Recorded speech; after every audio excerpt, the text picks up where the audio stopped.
जब जब भक्त भगवान की कथाओं को प्रेम से सुनता है, तब तब उसका हृदय शुद्ध होने लगता है। भक्ति के मार्ग में 9 प्रकार की भक्ति बताई गई है, जिन्हें कहा जाता है नवधा भक्ति। और इन 9 भक्तियों में सबसे पहली भक्ति है श्रवण भक्ति। भगवान के प्रेमी भक्तों द्वारा कथित भगवान के नाम, रूप, गुण, प्रभाव, लीला, तत्व और रहस्य की अमृतमयी कथाओं का श्रद्धा और प्रेम पूर्वक श्रवण करना एवं उन अमृतमयी कथाओं का श्रवण करके वीणा के सुनने से जैसे हरिण मुग्ध हो जाता है, वैसे ही प्रेम में मुग्ध हो जाना श्रवण भक्ति का स्वरूप है।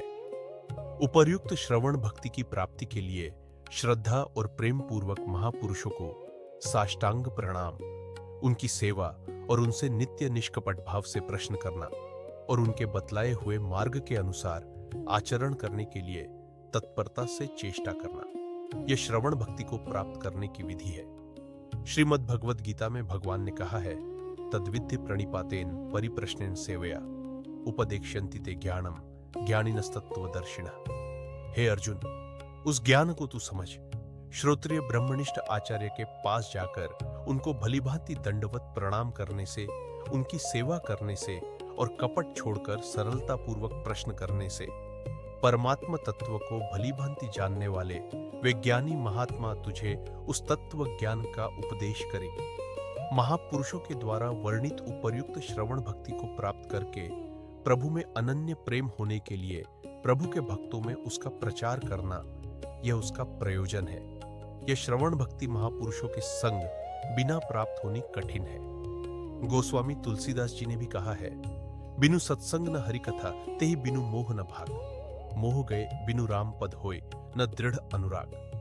किंतु महापुरुषों के संग के अभाव में उच्च श्रेणी के साधकों का संग एवं महापुरुष विरचित ग्रंथों का अवलोकन करना भी सत्संग के ही समान है। सत्संग न होने से विषयों का संग तो स्वाभाविक होता ही है, उससे मनुष्य का पतन हो जाता है और सत्संग से प्रत्यक्ष परम लाभ होता है।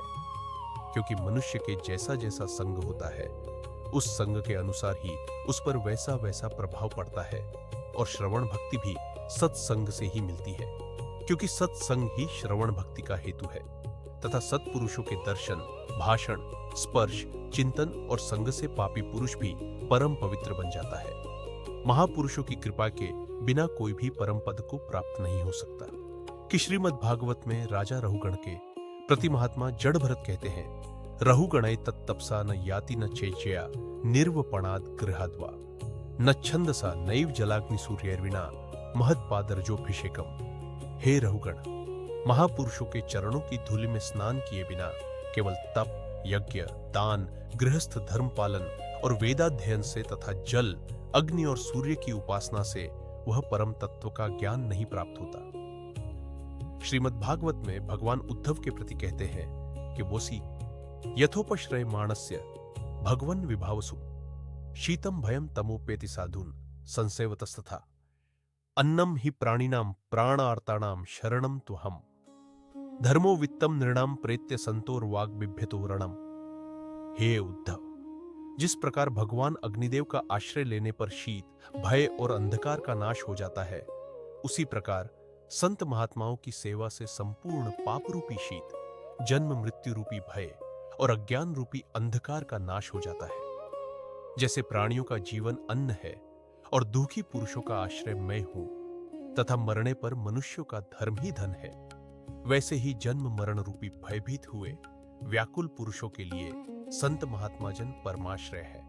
न रोधेति मा योगो न सांख्यम धर्म एवच न स्वाध्याय तपस्त्यागो नेष्ठापूर्तम न दक्षिणा व्रतानि यज्ञ छंदांसी तीर्थानि नियमाः यमा यथा वरुंधे सत्संग सर्वसंगापहो भीमाम। जैसे संपूर्ण आसक्तियों का नाश करने वाला सत्पुरुषों का संग मनुष्य को अवश्य कर सकता है, अर्थात प्रेम पाश से बांध सकता है, वैसे योग, सांख्य, धर्म पालन, स्वाध्याय, तप, त्याग, यज्ञ, कूप तड़ाग आदि का निर्माण, दान तथा व्रत, पूजा, वेदाध्ययन, तीर्थाटन, यम नियमों का पालन ये कोई भी नहीं बांध सकते, अर्थात इनके द्वारा मैं वश में नहीं आ सकता। महापुरुषों का संग दुर्लभ, अगम्य और अमोघ है, इसलिए भगवद भक्ति की इच्छुक पुरुषों को उन सत्पुरुषों का संग अवश्य ही करना चाहिए। देवर्षि नारद जी भी कहते हैं, महत संगस्तु दुर्लभो गम्यो मोघश्च। महापुरुषों का संग दुर्लभ, अगम्य और अमोघ है। अतः तदेव साध्यताम, उस सत्संग की ही साधना करो, सत्संग की ही साधना करो, अर्थात संत महापुरुषों का संग, सेवा और आज्ञा का पालन करो। सत्पुरुषों द्वारा प्राप्त हुई इस प्रकार की केवल श्रवण भक्ति से भी मनुष्य परम पद को प्राप्त कर सकता है।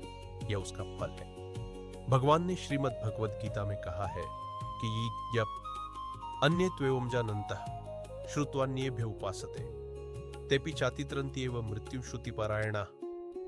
दूसरे जो मंद बुद्धि वाले पुरुष हैं, वे स्वयं इस प्रकार न जानते हुए दूसरों से अर्थात तत्व के जानने वाले पुरुषों से सुनकर ही तत्वानुसार उपासना करते हैं, और वे श्रवण परायण पुरुष भी मृत्यु रूप संसार सागर को निसंदेह तर जाते हैं। नारद जी ने भी श्रीमद् भागवत महात्म्य में सनक आदि के प्रति कहा है, श्रवणम सर्वधर्मेभ्यो वरम मन्ये तपोधना वैकुंठस्थो यथ कृष्ण श्रवणाद्यस्य लभ्यते।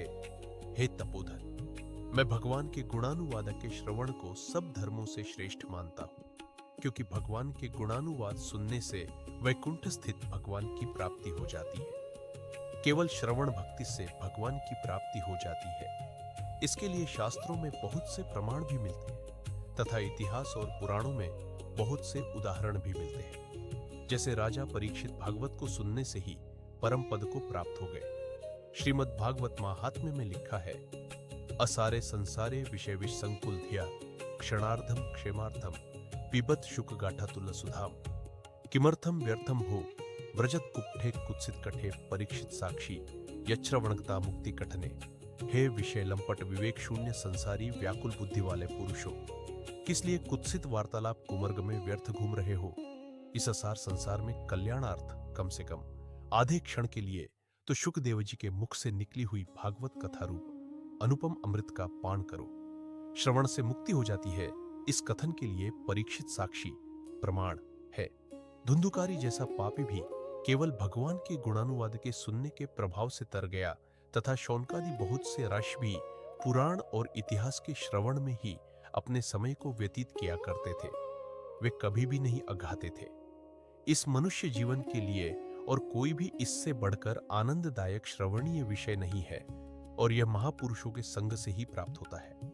इसलिए महापुरुषों के संग के समान आनंददायक लाभप्रद संसार में कोई भी पदार्थ मनुष्य के लिए नहीं है। श्रीमद् भागवत में सूत जी कहते हैं, तुलयाम लवेनापि न स्वर्गम न पुनर्भवम भगवत संगी संगस्य मर्त्यानाम किमुताशिषः।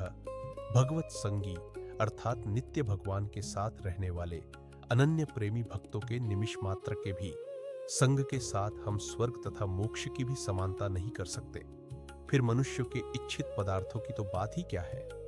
अतएव अपना सारा जीवन महापुरुषों के संग में रहते हुए ही भगवान के नाम, रूप, गुण, प्रेम, प्रभाव, लीला, धाम, रहस्य और तत्व की अमृतमयी कथाओं को निरंतर सुनने में लगाना चाहिए और उन्हें सुन सुनकर प्रेम और आनंद में मुग्ध होते हुए अपने मनुष्य जीवन को सफल बनाना चाहिए। तो भक्तों, ये थी नवधा भक्ति की प्रथम भक्ति, श्रवण भक्ति।